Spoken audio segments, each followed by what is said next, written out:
and he's got that passion, he's got that blood, and it's very, very motivating. So I don't know if everyone knows, but Dewey was an aircraft maintenance mechanic when he started. He got the blessings to work on the F-15E there at Tyndall, and he did an amazing job. You know, his first ticket about him said that his attention to detail is impeccable, his ability to take care of those around him is outstanding, and he doesn't perform at the airman's level. And I think that says a lot about him as a person, and also just as a service individual who has dedicated over 20 years of his career. That first ticket really says it all about Dewey.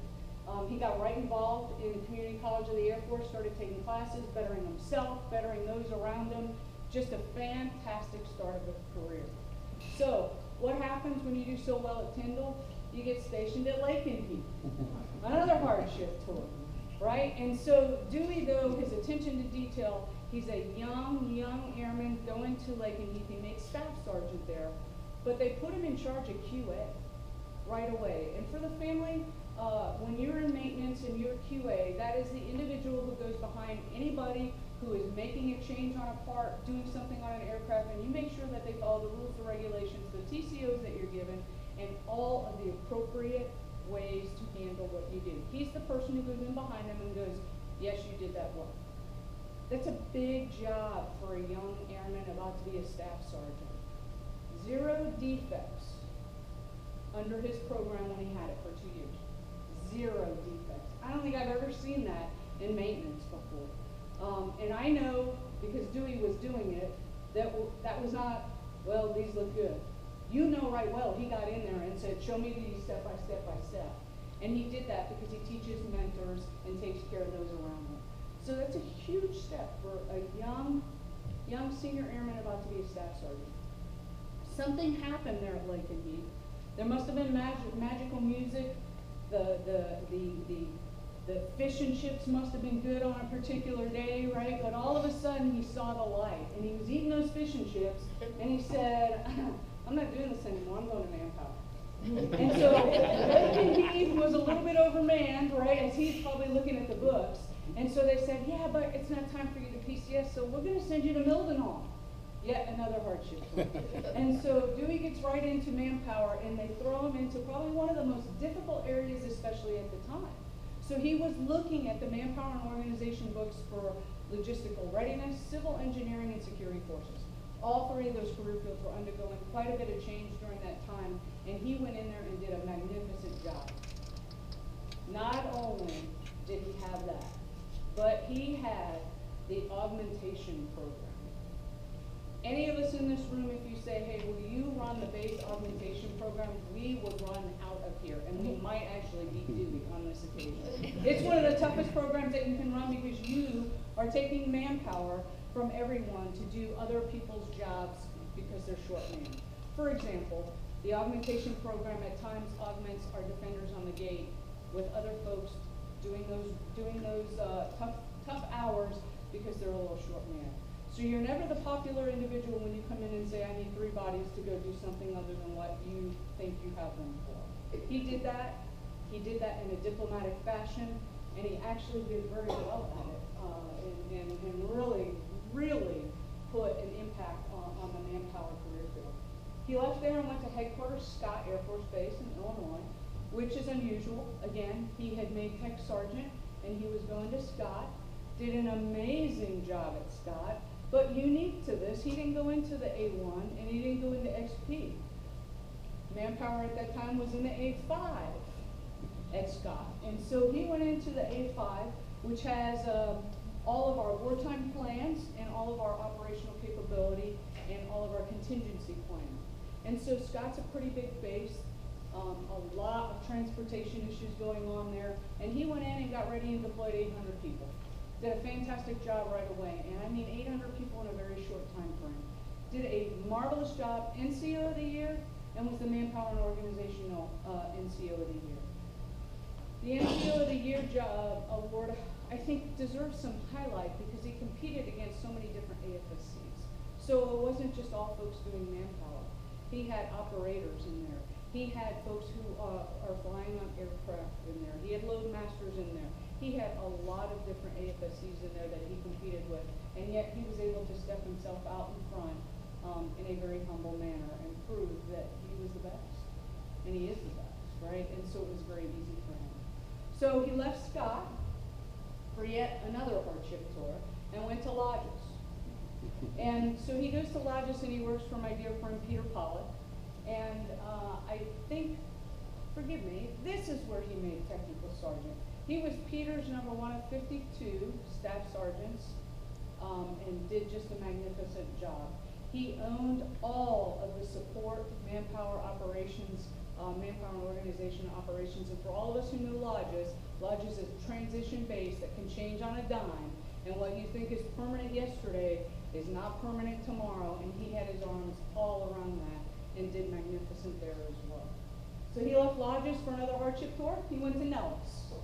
And a lot of great things happened at Nellis. First of all, in his first year there, Nellis, his manpower shop, won the best in ACC. So I think that shows you kind of his class and what he brings to the fight.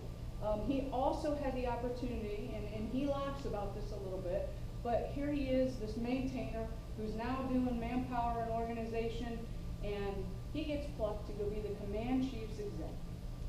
And I think at that point of time, he was in awe when he was working for the command chief. And his words, he learned so much.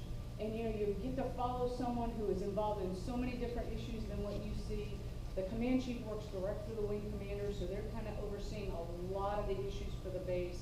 Dewey's taking care of that great leader and is just loving every minute of it, right? And he does a fantastic job. Testimony to Dewey. Typically when you have a job like that, you don't go back to the organization where you came from. He did. And he did very well, and he was welcomed back. And that says an awful lot about the person, not just the leader. More importantly, while he was at Nellis, he signed himself up for Match.com. Right? And so this fell into place, folks. I mean, there's no storytelling here. He meets Elisa, and it's magic. It really is. And those are his words. Those are his words. And they're about to make up for what he said back there, which I'll get to in a minute. But sincerely, he meets her, and it is just over. It's done. And I think they're still having this magical love affair today, and I think it's really special, right? It's really awesome. And so Dewey tells me about this. He gets a twinkle in his eye. I mean, a twinkle in his eye. The rock eyes that make you think that you can do something that you didn't think you were about to do, right? Those eyes go to this twinkle. And, you know, you only hope and you can only pray that your spouse looks at someone else and says this about your relationship. We sometimes don't agree on something, but we've never had an argument, and it's the easiest thing that I've ever done. It's easy being married to her. She's just that amazing. Wow. Right? Wow. Don't worry, you blew it with the domestic engineering degree. We'll get to that. But sincerely, what a great gentleman who thinks that highly of you, and he should. And so that's pretty awesome. That is pretty awesome. He tore Nellis up, was in charge of some very, very big programs. In fact, he was the NCOIC of all of the support side of the house at Nellis. He was working for Mr. Jones, who we all know we hold in such high regard because he in himself is amazing. And he was Mr. Jones blessed when we got him here at Langley. And immediately he arrived, and what did we do? We were doing our home merger with Act Israel and did 25th, and we threw him into that fire. And as usual, the attention to detail was just spot on. All of the changes to all of the OCRs, ACRs that needed to be done, and the fastest staff package that ever hit the Pentagon went through it to stand up a 363rd Wing and 25th Air Force in the midst of a blizzard happened because of Dewey's attention to detail. So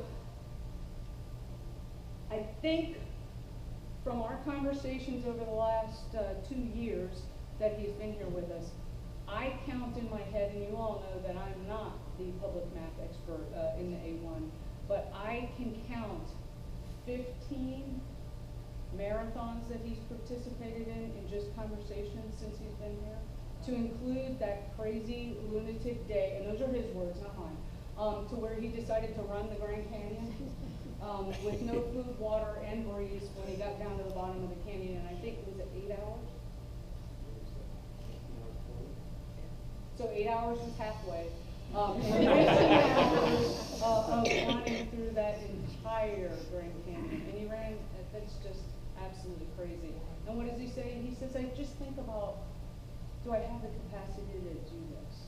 What if I'm faced with a stronger challenge? Am I mentally sound to do this?